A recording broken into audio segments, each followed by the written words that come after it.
네, 이처럼 국군 기무사령부가 박근혜 대통령 탄핵 심판 당시 계엄령을 선포해서 촛불 집회를 무력 진압할 것을 검토한 문건이 공개돼 논란이 되고 있습니다. 이 밖에 정치권 소식까지 함께 짚어보겠습니다. 네, 배종호 세한대 교수, 현경병 전 한나라당 의원 나오셨습니다. 어서 오십시오. 네, 안녕하세요. 안녕하십니까. 네, 말씀드린 대로 이 기무사가 촛불 집회를 위수령, 계엄령까지 해서 진압을 검토했다. 이런 내용의 문건이 지금 공개가 되면서 파장이 커지고 있습니다. 광화문과 여의도 일대를 군이 장악하겠다. 이런 내용까지 지금 나오고 있는데 이 내용 보면서 어떤 느낌 받으셨습니까? 네, 굉장히 충격을 크게 받았습니다. 과연 내가 21세기 대한민국에 살고 있는가?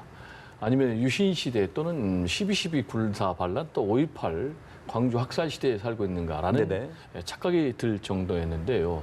이게 굉장히 충격적인 게 또 발포까지도 검토하라는 그런 이제 문건에 문안이 나온다는 게 굉장히 충격적인데 그렇습니다. 아시다시피 이 촛불 집회는 1,700만 명이 동원됐지만은 폭력 사건이 단 한 건도 없었지 않습니까? 네. 그래서 세계사의 길이 기억될 정도로 온 세계가 인정한 평화적 집회였는데 이런 평화 집회를 위수령 그리고 또 계엄까지 고려해가지고 특전사 또 장갑차까지 탱크까지 동원해서 이걸 진압할 그런 생각을 했다니까 이제 굉장히 충격적인데요. 네네. 이 문건을 보면은 굉장히 구체적이에요. 그래서 단순히 검토한 것이 아니고 실제로 실행까지 생각했다라는 이제 그런 흔적들이 많이 나오기 때문에 네. 제가 볼 때 이제 우리 같은 경우는 굉장히 불행한 역사가 있지 않습니까? 유신의 역사가 있고 또 12.12 군사 반란을 통해서 또 정권을 잡고 또 5.18 5.18 학살을 통해서 많은 이제 무고한 양민들이 죽었는데 그렇기 때문에 네. 이번 기회에 이걸 철저하게 제가 볼 때는 진상조사에 착수를 해서 관련자들을 법이 허용하는 범위 내에서 최대한 엄벌에 처해야지 네. 발본 세곤이 되지 않을까 이런 생각이 듭니다. 네, 상당히 구체적인 내용들이 들어있었고 충격을 받았다. 이제 이런 말씀이셨는데 어떻게 보셨습니까? 지금 이 정부 들어서요. 네. 사법부도 물론이고 민간기관에 이르기까지 내부 문건들이 굉장히 많이 나옵니다. 네. 그래서 이번에도 이철희 의원을 통해서 나오기는 했습니다만은 이런 그 유출되고 또 확보하게 된 경위도 문제는 있어요. 확인도 해야 될 필요가 있고. 그런데 중요한 부분이 이 문건 내용의 진위 부분인데 네. 정말로 군 내부에서 작성이 됐다면은 심각한 문제입니다. 크게 두 가지 문제가 있는데 이 시기가 촛불 집회로 해서 국민들의 정치적 열기가 뜨거울 때거든요. 이럴 때에 군이 정말 해야 될 일이 안보 태세를 확립하는 거예요. 그런데 이런 시기에 오히려 군이 정치 개입이라든지 어떤 서울에 대한 군을 진입시키는 문제로 접근하고 있었다는 부분에서 아주 위험하고요. 네. 그리고 그 내용적으로 보면 참 믿기가 어려운데 네. 사실은 굉장한 토의를 거치고 내부 자료를 만들고 협의를 해야 가능한 구체적인 실행 방안들이 다 나와 있어요. 네. 그래서 이 부분은 진위 확인부터가 아주 중요해요. 네. 네. 네, 말씀하신 것처럼 시기적으로도 그렇고요. 내용도 그렇고요. 도대체 왜 이런 문건을 작성했느냐 물음표가 붙는데 어떻게 유추를 해볼 수가 있을까요? 이제 그 시기가 굉장히 중요한 시기 아니었습니까? 이 네. 문건이 작성된 시기가 3월 초거든요. 그런데 박근혜 전 대통령이 탄핵 파면된 헌재에서 그 시기가 3월 10일이거든요.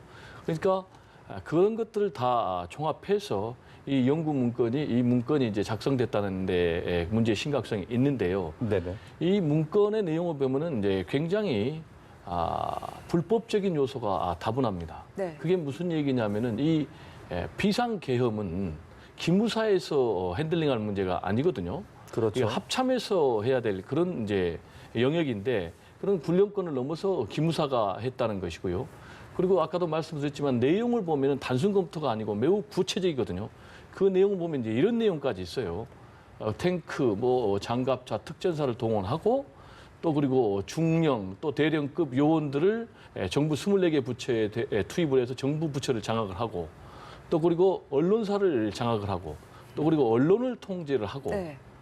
또 그리고 SNS의 계정을 통해서 굉장히 선동할 수가 있으니까 주동자들의 SNS 계정을 통제를 하고 이런 부분까지 있거든요. 그리고 또 굉장히 교활한 부분이 뭐가 있냐면은 바로 계엄령을 선포하면은 국민의 저항이 크니까 그 전에 위수령을 먼저 해라. 네. 이런 얘기까지 있거든요. 그러면 이거는 굉장히 사전에 이런 불법성을 누군가 모의한 것이다. 네. 라는 부분에 문제의 심각성이 있기 때문에 저는 이번 기회에 이제 문건의 진위 여부를 얘기를 하셨는데 이 문건은 진짜예요.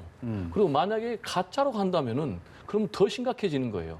따라서 이 문건이 과연 누가 어떤 목적으로 그리고 네. 누구의 지시를 받고 작성을 했는지를 이번 기회에 철저하게 조사를 해서 근본적으로 뿌리를 뽑아야 된다고 저는 생각을 합니다. 네, 말씀하신 대로 이 계엄 문제는 합참 민군작전부 소관인데요. 그렇습니다. 왜 기무사가 이 계엄을 검토를 했을까? 그리고 또 그렇다면 누군가 지시를 했을까?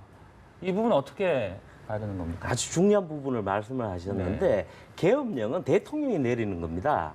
그런데 이 문서의 기한이나 작성 자체는 아까 말씀하신 합참 차원에서 이루어질 수는 있는데 네. 기본적으로 이런 군령이라든지 군정을 포함해서 종합적으로 이루어지는 단계가 되기 때문에 대통령의 정치적 판단이 필요하고요. 네. 그런데 지금 그 부분이 나오기 때문에 이제 이 부분을 접근할 수가 있는데 대통령의 재가를 전제로 하는 상황에서 이게 만들어지는데 네. 군 내부에서 그때 당시의 상황에서 자체적으로만 이 부분을 작성할 수 있었겠냐는 거예요. 네. 그래서 다시 한번 말씀드리지만은 이런 문건, 특히 이 계엄이 여기서는 본질입니다. 네. 계엄이 본질인데 이 계엄에 따른 그 후에 파급 효과라든지 이런 부분들을 고려한 걸로 봤을 때에 이 논의한 협상 대상이라든지 어떤 그 후에 어떤 배우라는 표현은 좀 그렇습니다만은 네.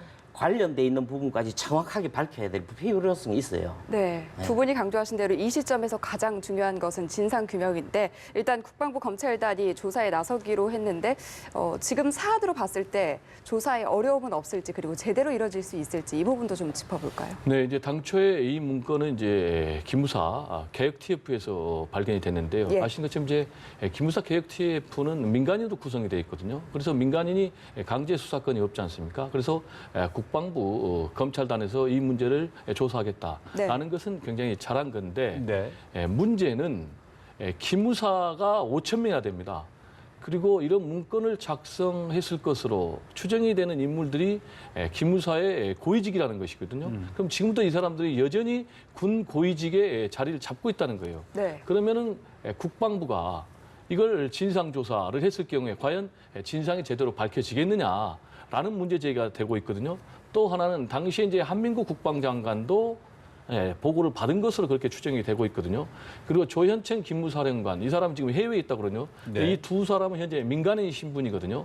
따라서 어떤 조사와 수사의 공정성, 그리고 민간인 신분까지 수사를 해야 되는 이런 부분을 감안할 때 네. 제가 볼 때는 검찰까지 공동조사단을 구성을 해서 진상조사하는 것이 맞겠고요. 그리고 여러 가지 종합적으로 볼 때 한민국 국방장관이 보고를 받았으면 포인트가 과연 박근혜 전 대통령은 보고를 받지 않았을까라는 부분이 이제 굉장히 중요한 부분이거든요.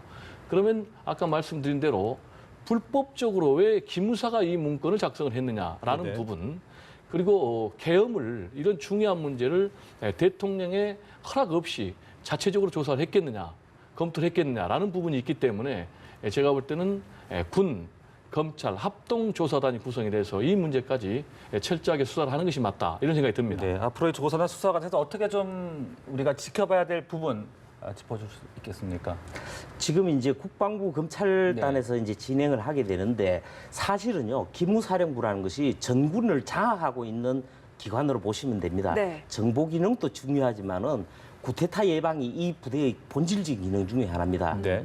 그런데 이 부대가 아니고서는요 이런 우리나라에서 이러한 계엄이라든지 전반적인 기획을 사실상 하기는 어렵습니다. 그래서 기무사에서 이루어진 과정 자체는 당연하다는 뜻이 아니라 개연성은 높습니다.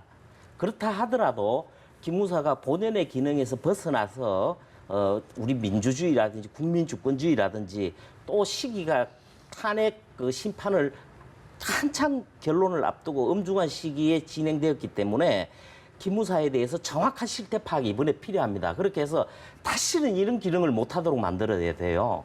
그러려면은 제가 볼 때는 이 진행하는 과정에서 국방부 검찰단에다가 부분적으로 민간인 시분이 됐다든지 관련 진행을 하다 보면은 또 그런 부분이 나올 수가 있어요. 그런 측면에서 검찰에 저는 제가 볼 때는 검찰의 공조라기보다도 협조 지원 차원 정도면 될 것이고 그리고 그보다는 정부 차원에서 명확하게 진상 규명을 해야 될 부분이라 봅니다. 네. 차분하게. 네. 예. 네, 알겠습니다. 자, 국회 이야기 좀 넘어가 보죠. 이 또 특수활동비, 특활비가 또 논란이 되고 있습니다. 그런데 대다수 국회의원들은 뭐 좀 투명성을 강화하자는 데는 공감을 하고 있는 것 같은데 막상 폐지까지는 좀 서로 좀 소극적인 모습, 눈치를 보고 있는 듯한 모습이거든요.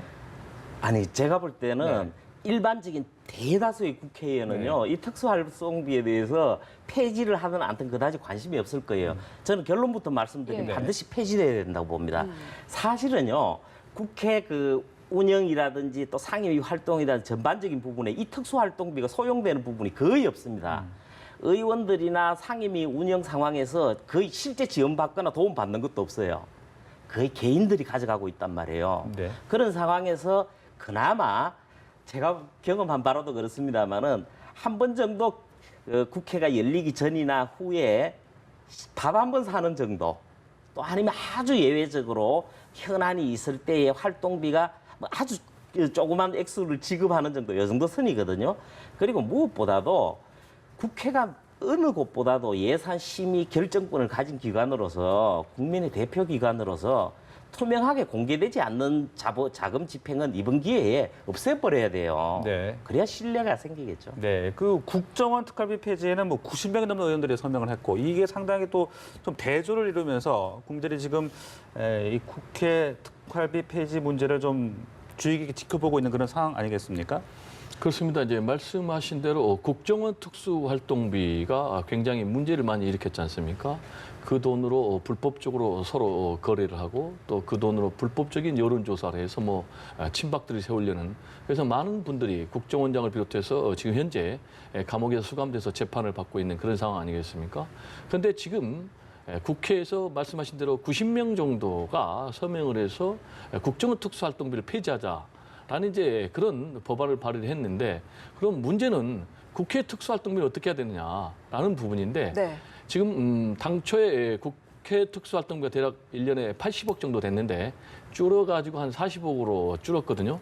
그런데 여전히 대부분이 국정원 특수활동비처럼 본래 목적에 쓰지 않는다는 것입니다. 그게 뭐냐면 이제 특수활동비는 어떤 기밀이 국가의 기밀이 요구되는 뭐 정보, 수사 또는 이에 준하는 그런 부분에 써야 되는데 대부분 국회 의정활동비 지원 명목으로 써버렸거든요. 네네. 그럼 구체적으로 들어가 보니까 이 과정에서 뭐 원내 교섭단체 대표는 6, 7천만 원 매달씩 받고 네. 또 상임위원장은 600만 원씩 받고 또 법사위원장은 1,000만 원을 더 받아서 그걸 또 나눠서 가져가고 이런 부분이 있는데 지금 그래서 노회찬 원내대표 같은 경우는 이 부분을 아예 폐지하자라고 했는데 재밌는 부분이 여야 모든 정당에서 소수지만 각 의원들이 상당 부분 서명을 했어요. 그래서 제가 볼 때는 국민들은 이번 기회에 아예 폐지되라. 그리고 국회 의정 활동에 필요한 그런 예산이 있으면 그 예산을 따로 잡아서 집행하는 것이 맞다. 이런 의견이 많을 것 같아서요. 네. 저도 차제 이 특수활동비 폐지하는 게 맞다. 이런 생각입니다. 네, 현 의원님이 여기에 덧붙일 내용이 있으신 것 같은데요. 지금 나오는 부분이 국정원 특수활동비가 나오기 때문에 제가 이 말씀 꼭 드려야 될 것 같아요. 이 특수활동비라는 것이 공개할 수 없는 비밀 유지 또 수사 정보 활동 용도로 쓰는 거거든요. 그래서 국가정보원에서 쓰는 거는 일정 부분 타당한 겁니다. 그리고 국가정보원 전체 예산이 50%가 이 특수활동비로 해서 배정이 되고 있기 때문에 국회에서 쓰고 있는 이런 개인적인 용도로 쓰여지고 있는 불합리하고 또 투명하지 않고 영수증이 단 한 건도 발행되지 않는 이 경우하고는 다른 거예요. 하나만 더 덧붙이면요. 이번 기회에 해외여행 같은 경우도 그 국회 예산이 아니고는 집행되지 않는 방향의 접근을 한번 시도할 필요가 있어요. 네. 두 분 말씀하신 것처럼 모든 안을 놓고 좀 근본적인 개혁안을 적극 검토해야 될 것 같고요. 주제를 좀 바꿔서 문재인 대통령을 지킨다는 이 부엉이 모임이 결국 해산하기로 했는데 당 안팎에서는 개파 정치를 초래한다 이런 비판이 있었고 밥 먹는 친목 모임이다 이런 반론도 있었거든요. 해산에 대해서 어떻게 뭐 두 가지 의견이 다 일리가 있다고 봅니다. 네. 그리고 결론적으로 이 부엉이 모임을 해산하기로 한 건 굉장히 잘한 거고요. 일단 봉의 모임을 만든 사람들의 의견에 따르면은 2012년 대선에 문재인 대통령이 실패하고 그때 어려운 시절에 정말 친목 모임을 만들었다라는 이제 부분은 맞고요. 근데 이제 문제는 지금 집권한 상태 아닙니까? 그러다 보니까 이제 힘이 실리고 네. 그러다 보니까 단순 친목 모임을 넘어서서 이게 계파 모임으로까지 발전할 그런 조짐을 보이고 있거든요. 특히 지금 민주당 전당대회를 앞두고 있는 과정에서 이것이 또 전당대회에 영향을 미치는 그런 조짐을 보여서 여러 가지 네. 문제 제기가 나왔는데 지금 이제 우리가 자유한국당 얘기를 해보면은 자유한국당이 결국 오늘날 이렇게 폭삭 망했다라는 그런 평가를 받게 된 결정적인 것이 결국은 친박 또 친이 이런 계파 갈등 때문에 비롯된 것 아니겠습니까? 그런데 이제 민주당 같은 경우는 지금 내세운 게 공정 또 그리고 뭐 정의 이런 걸 내세우는 그런 이제 촛불 정신을 계승한다는 그런 정당이기 때문에 네. 제가 볼 때는 정당한 경쟁을 저해하는 그런 패권 모임으로 갈 수 있는 이런 친목 모임은 해산한 것이 잘한 것이다. 저는 이렇게 말씀을 드리고 싶습니다. 네, 이 친문 후보들의 단일화냐 아니면 각자 도생이냐 또 이해찬 의원이 출마를 할 것이냐 그 민주당의 당권 경쟁 앞으로 어떻게 좀 흘러가게 될까요?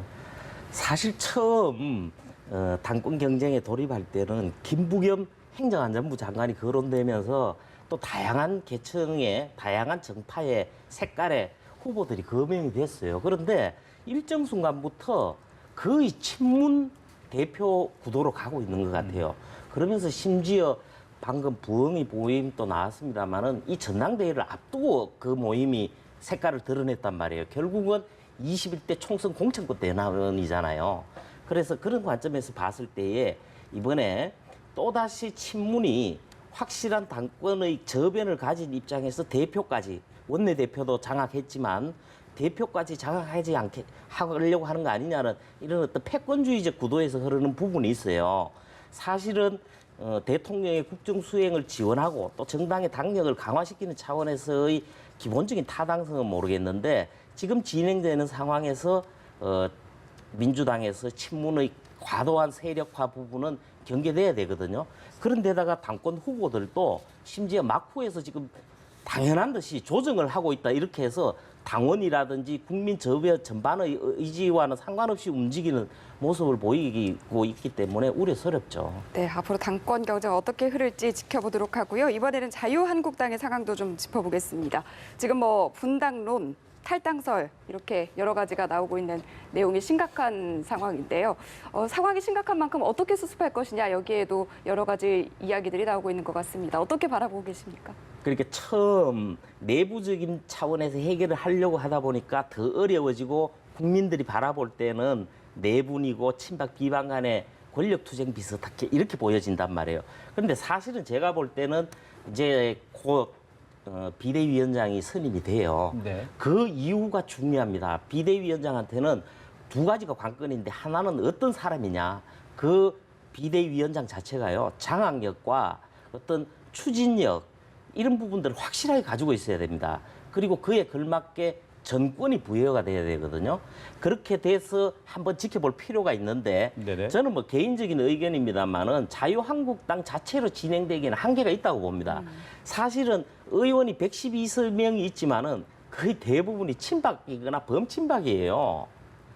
이 이상의 변화를 주기는 저는 쉽지 않다고 봅니다. 그래서 제가 볼 때는 보수 우파라는 이념적 지평을 넓히다든지 또 아니면은 바른미래당이라든지 또 다른 형태의 정파라든지 네. 세력을 안을 수 있는 외연을 넓혀주는 이런 차원의 파격적이고 세신적인 접근을 하는 길을 찾아야 되겠죠. 네, 그 비대위원장 후보군에 여러 외부 인사가 거론이 되고 있으면은 또 대부분 고사를 하고 있는 것으로 전해지고 있는데 어떻게 될 거라고 보십니까? 지금 이제 굉장히 단추를 잘못 꿰죠. 왜냐하면 36명까지 거명을 하고 있거든요.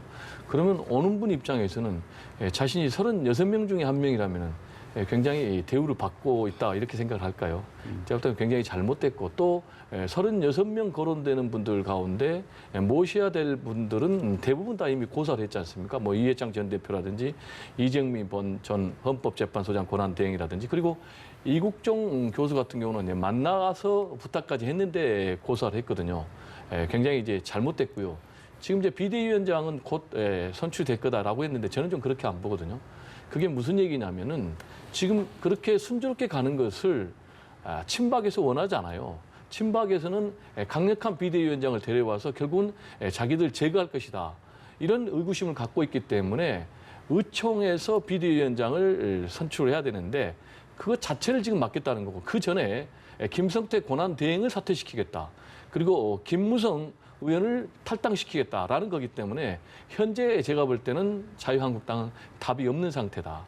그래서 앞으로 이 계파 간의 갈등이 더욱더 골이 깊어질 건데 왜 답이 없냐. 결국 이제 인적 청산을 해야 되거든요.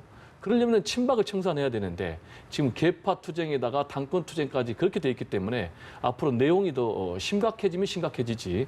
그래서 답이 안 보이는 그런 상황이다. 이렇게 좀 말씀드리고 싶습니다. 네, 내혹을 겪고 있는 자유한국당 상황까지 짚어봤습니다. 두 분 오늘 말씀 여기서 정리하겠습니다. 고맙습니다. 고맙습니다. 감사합니다.